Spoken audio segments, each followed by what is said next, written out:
I know that the Leader of the House has demonstrated on several occasions his socialist tendencies, so I do remind him that he's also more than welcome any time he wishes to come over to this side and join the honourable member for Bury South.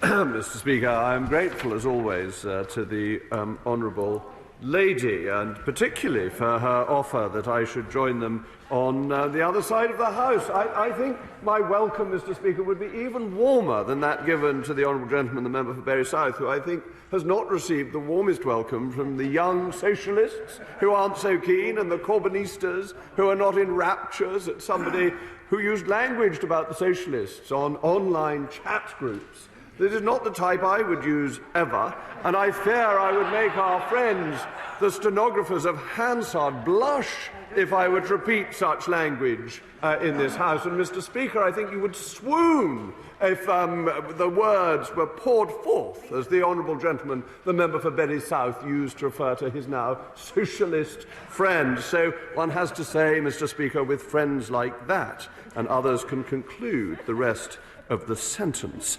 So then we come on to what the honourable lady and other socialists have been saying about the Prime Minister, and the Prime Minister has quite rightly apologised to the House for mistakes that have been made. He's apologised to the country for mistakes that have been made, and Sue Gray is carrying out an investigation. But the socialists never want due process to take place. They always want to make the decision before you have the facts. They don't want to do it properly. This government is doing it properly.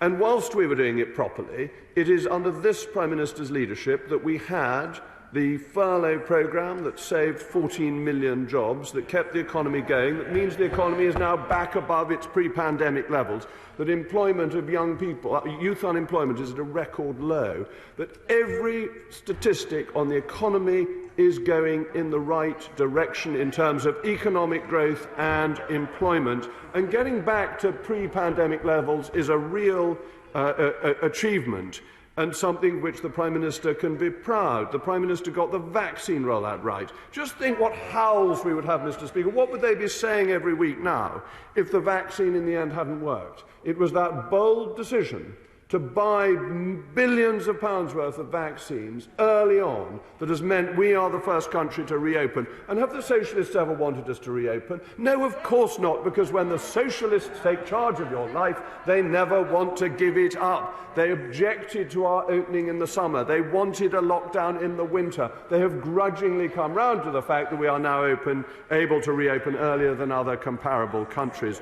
This is the success of the Prime Minister.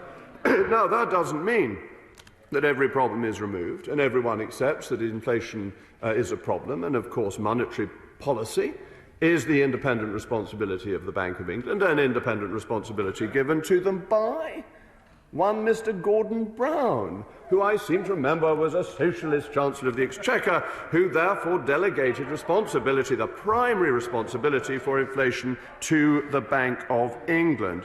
As regards bills, the online safety bill, the government is looking carefully at the recommendations of the Joint Committee, which were extremely helpful, and I expect that bill will be being brought forward at the appropriate time, at the right time, when it's ready.